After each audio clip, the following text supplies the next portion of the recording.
जय हिंद। हमारे देश के रक्षा मंत्री राजनाथ सिंह रूस के दौरे पर हैं और वहां पर वो कोशिश करेंगे कि S-400 जो मिसाइल है, एयर डिफेंस सिस्टम है, जिसे सरफेस टू एयर मिसाइल यानी शॉर्टकट में सैम कहते हैं। ये जो surface to air missile SAM है, ये S-400 इसका नाम है। ये 400 के एरिया में किसी भी दुश्मन के जहाज को एंट्री करने नहीं देगा, लेकिन समझौते के अनुसार ये हमको दिसंबर 2021 तक मिलना था। लेकिन चाइना से हुए विवाद को देखते हुए राजनाथ सिंह की कोशिश रहेगी कि उस मिसाइल सिस्टम को जल्दी से जल्दी ले आया जा सके। हालांकि फ्रांस से एक अच्छी खबर ये आ रही है कि जो हमारे राफेल जहाज है, उसकी 8 से 12 की संख्या में डिलीवरी वो जुलाई में दे देंगे, तो राफेल काफी अच्छा हो जाएगा। लेकिन हिंदुस्तान क्या पूरी दुनिया में ऐसा कोई जहाज नहीं है जो इस 400 मिसाइल के रेंज में आ जाए और इससे बच के निकल जाए। ये सबसे खतरनाक मिसाइल है और सरदर्द की बात यह है कि ये चाइना के पास अवेलेबल है और चाइना हमारे एक भी जहाज को घुसने नहीं देगा। लेकिन हमको सबसे खराब क्या लगता है, जब कोई आता है और समस्या गिनवा के चला जाता है। समस्या का समाधान भी होना चाहिए और होता भी है। गीता में स्पष्ट लिखा है कि जिस समय कोई समस्या जन्म लेती है तो उसी समय उस समस्या का समाधान भी जन्म ले लेता है,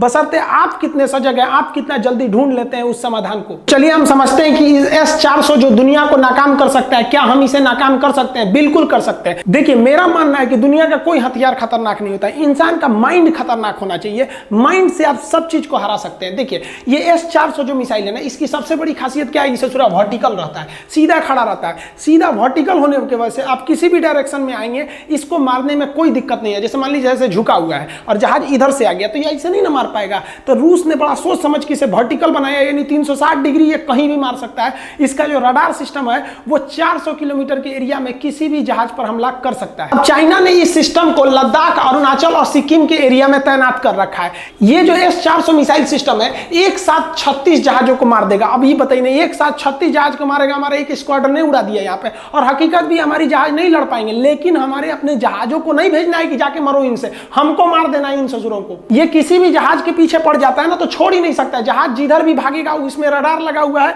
जहाज से ही ये रडार ने दिशा देख लेता है। जिधर जहाज भागेगा उधर ये भी भागेगा। भारत का जो सबसे खतरनाक है सुखोई 30 को मारना इसके लिए चुटकी का खेल है, मार देगा वहां पर, एकदम गारंटेड मार देगा। लेकिन फिर भी हम बच सकते हैं। कैसे, समझिए। जो S-400 मिसाइल सिस्टम है ना, ये एक साथ 36 मिसाइलों को मार सकता है। इसकी जो बैटरी क्या होता है, मिसाइलों के समूह को देहात में बोलते हैं ना झोप्पा, तो ये मिसाइलों के समूह को ना हम क्या कहते हैं, बैटरी कहते हैं। आप यहां ध्यान से देखिएगा तो 4 मिसाइलों का समूह है यहाँ पे, तो इसे हम क्या कहते हैं, बैटरी कहते हैं। 4 ठो एक ही पास रहते हैं तो बैटरी कहते हैं। ये S-400 कई चीजों का 3 इसमें मेन कंपोनेंट होते हैं। एक होता है रडार। ये जो रडार है ना, यही ससुरा मेन है।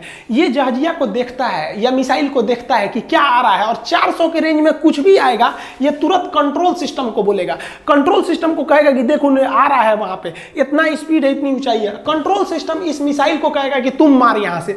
अगर इसमें से आप एक चीज को भी नाकाम कर दिए तो आप सक्सेस हो गए। लेकिन समस्या ये है कि ससुरा 400 किलोमीटर दूर से जिस चीज से मारिएगा ये उसी को मार देगा। मिसाइलों को मारिएगा 400 किलोमीटर से, या जहाज से या हेलीकॉप्टर से, उसी को मार के गिरा देता है। लेकिन इस मिसाइल में देखिए चाइना के साथ समस्या क्या है, चाइना इस मिसाइल को खरीद के लाया है और वर्तमान में चाइना के पास केवल 768 S-4 मिसाइलें हैं। आप कहिएगा कि चाइना हमको फोन करके बताया, उचट्टा ससुरा उसके फौजी कितने मरे हैं बताइए नहीं किया, ये बताएगा नहीं।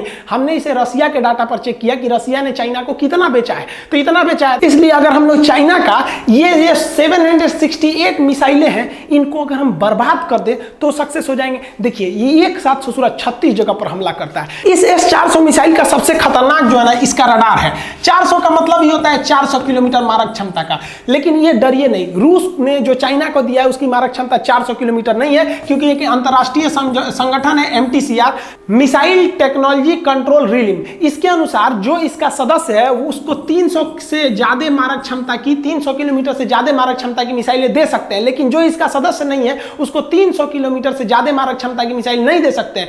तो रूस ने S-400 का पैसा लिया है, लेकिन उसको S-400 के रेट में केवल 300 किलोमीटर मारक क्षमता की मिसाइलें दिया है। तो ये खुश होने की बात नहीं है। 300 किलोमीटर भी नहीं घुस पाएंगे वहां पे। अगर वो लद्दाख के बॉर्डर पे खड़ा कर दिया ना तो आप अपने देश में जहाज नहीं उड़ा पाएंगे। सोचिए, क्योंकि अगर बॉर्डर पे खड़ा किया तो 300 किलोमीटर तो अपने देश में घुस जाएगा, गिरा देगा ये। तो हमको क्या करना चाहिए, इस ससुरा मिसाइलवे को भटका देना चाहिए। हमको पता है कि चाइना के पास 750 के पास में ये मिसाइलें हैं। हमको तबातोड़ ना अपने नकली जहाज, जितने पुराने जहाज है ससुर, उनको घुसा दो, ड्रोन घुसा दो, मिसाइल तबातोड़ हमला करो, ताकि इसको लगे कि पूरा हमला हो गया। और जैसे हमला हुआ है तो ये रडार पकड़ लेगा, जो इंडिया की ओर से मिसाइल आ रहा है, मार मार मार, धड़ाधड़ मारेगा। आपको याद रखना है कि ये मिसाइलें चाइना को बर्बाद करने के लिए नहीं है, ना ही चाइना का एक भी सिपाही की जान लेने के लिए, ना ही उससे बचने के लिए। हमको केवल और केवल चाइना के ये 768 बैटरीज यानी जो मिसाइलें हैं उसको बर्बाद करना है।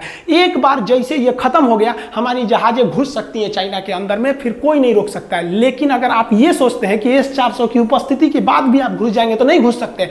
हमको वहां तैयार रहना है। आप कहिएगा कि सर 300 एरिया में घुसेंगे कैसे, तो भाई बॉर्डर पे ही सही मारना है आपको अंदर, ताकि जैसे एरिया में एंट्री कर जाएगा इसका रडार पकड़ लेगा, ये तुरंत अपने बैटरी को आदेश देगा यानी मिसाइल को कि तुम लॉन्च हो जाओ। एक बार अगर चाइना की ये मिसाइलें खत्म हो गई तो केवल और केवल ये रडार S-400 का बताएगा कि आ रहा है, मारेगा कौन, और तब ससुरा ये रडार को फोड़ दीजिए। रडार जो होता है दुश्मन की आंख की तरह होता है, आंख फोड़ दिए तो आदमी अंधा हो गया। यहाँ पर इस रडार को तुरंत हमला करके आप डायरेक्ट नहीं जीत सकते हैं। पता नहीं हमारे ये वायुसेना प्रमुख या सेना के दिमाग में आइडिया है कि नहीं। कभी कभी क्या होता है ना कि बहुत ऊपर बैठने के बाद भी बहुत छोटी चीज दिमाग से मिस कर जाती है। अब हमको ये समझ में नहीं आ रहा है कि हम उनको ये बात पहुंचाएं कैसे। हमको फेसबुक ट्विटर कुछ आता ही नहीं है चलाने। आप लोग को अगर आता है ना तो आप प्लीज ये वाली चीज उनको बताइए कि भैया आप डरने की जरूरत नहीं है, आप लड़ नहीं सकते हैं, लेकिन उसी को उसी की कुल्हाड़ी उसी के पर मरवा सकते हैं। क्यों? क्योंकि आप हमला कीजिएगा तो ये मिसाइल मरबे करेगा, नहीं मारेगा ससुरा तो इसके ऊपर गिरेगा। यानी मारो तो खर्चा हो जाएगा, नहीं मारो तो तुम अभी खर्चा हो जाओगे। देखिए भारत में अभी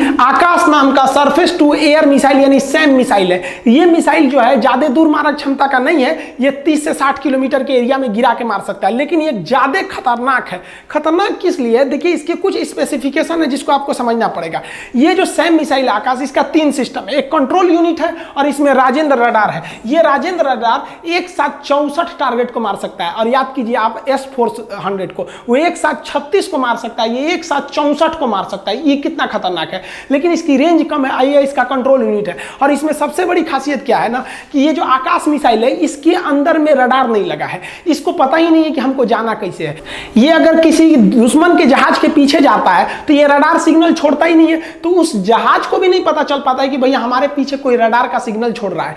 इसको हम लोग राजेंद्र रडार की मदद से डायरेक्शन देते हैं। जैसे मान लीजिए कि यहां हमने राजेंद्र रडार को लगा दिया, ये है इसका रडार राजेंद्र रडार, और यहां से कोई दुश्मन का जहाज आ रहा है तो इसको ढूंढेगा कौन? ये राजेंद्र रडार ढूंढ लेगा। जहाज को तो ढूंढ लिया राजेंद्र रडार। अब जैसे ढूंढेगा उसके पायलट को पता चल जाएगा कि भैया हमको किसी ने लॉक कर दिया, भैया हमको किसी ने ढूंढ लिया।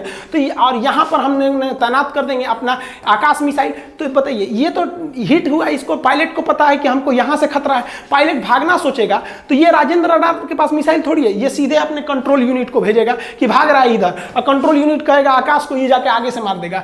इस आकाश में सबसे बड़ी खासियत क्या होती है कि मिसाइल कोई भी सिग्नेचर नहीं छोड़ता है। अतः मिसाइल अगर किसी के पीछे भाग रहा है तो पायलट को पता ही नहीं चल पाता है कि मिसाइल आ रही है, क्योंकि वो अपने को बचा रहा होता है इस राजेंद्र रडार से। और अगर उसने हमला भी कर दिया इस पर तो राजेंद्र रडार टूटेगा और उसके पीछे तो आ रहा है आकाश मिसाइल। तो भारत का भी ये सही है, लेकिन हमारे देश में ना स्वदेशीकरण को उतना वैल्यू नहीं दिया गया। हमारे देश के ही वैज्ञानिक विदेश में जाके एक से एक साइंटिस्ट बने, लेकिन हमारे यहाँ इन वैज्ञानिकों का सैलरी रहेगा 80,000 90,000, और राष्ट्रपति बैठल है चुपचाप तो 5 लाख सैलरी। अरे भाई हमारे हिसाब से इनकी वैज्ञानिकों की सैलरी ज्यादा रहना चाहिए, वरना वो लोग इतना बेहतरीन ढंग से डिजाइन कर देते कि आज राजनाथ सिंह को इस कोरोना के बीच में जाके वहां पे S-400 के लिए नेगोशिएशन करने की जरूरत नहीं पड़ती कि आप जल्दी भेजिए। अब बात कर लेते हैं अमेरिका की 3rd मिसाइल की। तो देखिए ये भी काफी अच्छा है, लेकिन इसका रेंज कम है। ये 200 किलोमीटर तक ही इसका रेंज है। और दूसरा इसकी सबसे बड़ी जो खराबी है, ये एक वर्टिकल नहीं है, ये बेंड पोजीशन पे, इससे ज्यादा ये इधर नहीं जा सकता है। इससे ये खराबी है कि ये इस डायरेक्शन में तो इधर तो हमला सटीक करेगा, इधर से आ गया तो ये तो घूमने में इसको टाइम लग जाएगा जब तक इसी पर हमला हो जाएगा। तो ये इसका सबसे बड़ा ड्रॉबैक है, इसीलिए इंडिया 3rd मिसाइल सिस्टम को नहीं खरीदा। जबकि अमेरिका कह रहा था कि आप 3rd खरीद लीजिए। भारत के वैज्ञानिक लोल हैं, सब जान नहीं रहा था कि हमको वर्टिकल चाहिए था। हालांकि इजराइल का आयरन डोम काफी समय से बहुत ही सक्सेस रहा है। ये गाजा पट्टी और फिलिस्तीन द्वारा छोड़े गए रॉकेट को अपने एक भी शहर पे गिरने ही नहीं देता है इसका आयरन डोम मिसाइल। इजराइल भी ऑफर किया कि हमारा आप आयरन डोम ले लीजिए, लेकिन आयरन डोम की खराबी क्या है कि इसका रेंज ज्यादा नहीं है, लेकिन एक्यूरेसी बहुत तगड़ी है। S-400 का रेंज अच्छा है। आयरन डोम कैसे वर्क करता है? लोगों को लगता है कि एक मिसाइल दूसरे मिसाइल को आमने सामने जाके मार देती है, ये तरीका गलत है। आप समझिए, ये जो रेड कलर की मिसाइल है इसको मान लेते हैं कि दुश्मन की मिसाइल है। ये जो आयरन डोम सिस्टम है इजराइल का, उसका ये रडार है। ये रडार तुरंत पकड़ लेगा, ये अपनी बैटरी यानी मिसाइल को सिग्नल भेजेगा कि जाके हमला करो। ये बैटरी जो जाती है ना, ये इसके पास जाती है। अब इसमें ना रडार लगा हुआ है छोटा सा, जैसे ये देखिए सिग्नल छोड़ रहा है अपने चारों डायरेक्शन में। जैसे ही इस मिसाइल के अगल बगल में कोई दूसरी चीज आती है, ऑब्जेक्ट आता है, तो ये अपने आप को ऐसे ब्लास्ट कर लेता है। अब जैसे ब्लास्ट होगा तो ये भी पूरा ब्लास्ट कर जाएगा, पूरा सिस्टम उड़ जाएगा। तो ये डायरेक्ट हिट नहीं करता है आयरन डोम, बल्कि उसके बगल से गुजर के क्या कर देता है, हिट कर देता है, अचानक ऐसे फट जाता है। तो ये आयरन डोम का सिस्टम है। देखिए इजराइल जो है अपना आयरन डोम देने के लिए तैयार है, अमेरिका थार्ड देने के लिए चिल्ला रहा है कि भैया हमारा मिसाइल ले लो, रूस से समझौता हो ही गया है, आप डरने की जरूरत नहीं है, चाइना हमला करने वाला नहीं है, गारंटी बताते हैं। वो हमला करेगा तो ससुरा कूचा के जाएगा। वो अरुणाचल प्रदेश के पास अपना 300 जहाज उड़ा रहा है, पुरान जहाज रखा है, MiG 21 को पेंट करके J7 नाम दिया है, उससे नहीं डरना चाहिए। आपका मन घबरा देते हैं सब मीडिया उडिया वाला। देखिए आपको घबराने की जरूरत नहीं है, ज्यादा घबराहट हो तो पटना के खान सर का चैनल देखते रहिए, हम आपको हर एक हथियार की शक्ति, उसकी कमजोरियां बताते रहेंगे और चाइना क्या कर रहा है इस पर अपडेट देते रहेंगे। हमारा मकसद है कि हमारे हिंदुस्तान की अंतिम पीढ़ी में भी जो व्यक्ति है उसकी देशभक्ति को जगा देना है। इतनी देशभक्ति होनी चाहिए हिंदुस्तान में कि लाश भी खड़ा होकर बोले भारत माता की जय, हम बॉर्डर पे जीतेंगे, ये विश्वास है। चाइना हटेगा ये गारंटी है, लेकिन वो मनोवैज्ञानिक दबाव बना रहा है, उसके लोग उसके ट्विटर पे पूछ रहे हैं कि हमको जवाब दीजिए, आप जवाब क्यों नहीं दे रहे हैं। आपको घबराना नहीं है, लेकिन हाँ हम जो तरीका बता रहे हैं कि कैसे रूस के ये जो S-400 मिसाइल है, इसकी जो टोटल इसकी संख्या, इसको किस तरह से हमको ताबड़तोड़ हमला करके इसकी संख्या को खत्म कर देना है, इसको कैसे भी करके आप वायुसेना तक पहुंचाइए। अब आपका काम है, आप कैसे पहुंचाइएगा आप समझिए। हमको फेसबुक नहीं आता है, लेकिन आपका काम है पहुंचाना, नहीं तो ससुरा कब हमला करेगा उसके पास यही सबसे बड़ी शक्ति है और यहीं पे हमारी कमजोरी है, यहीं पर हमें से भारी पड़ जाएगा चाइना। बाकी भारत का रक्षा बजट इतना कम क्यों है और आखिर हमको ये साजो सामान क्यों नहीं हम हिंदुस्तान में बना पाते हैं, हमारी सेना को पैसे की दिक्कत क्यों आ जाती है, इसके बारे में हम नेक्स्ट वीडियो में चर्चा करेंगे। मिलेंगे अगले वीडियो में, तब तक के लिए जय हिंद।